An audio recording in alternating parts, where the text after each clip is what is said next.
So this is Screencast-o-matic, a bit of a mouthful, but actually quite a simple screen recorder to use. You go to the website, you click Launch Free Recorder. On my Mac, it installed a small thing, but then it runs thereafter, just with one click. You have an option if you want the camera to be included, if you want pupils to see a small version of your face.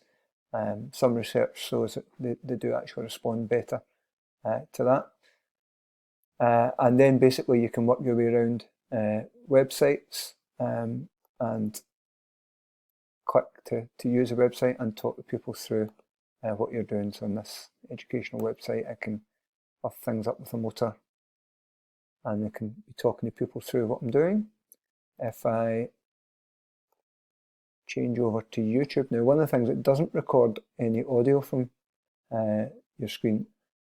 So if you're playing something with music, it's probably not that useful, but basically you can over-animate what's on there and talk them through it, rather than getting what the narrator of the video is saying. And that's really it. Once you click to stop the recording, you can save it to your hard drive. You could then upload it to Schoology. You can save directly to YouTube. Are the two main options I imagine you might want to use.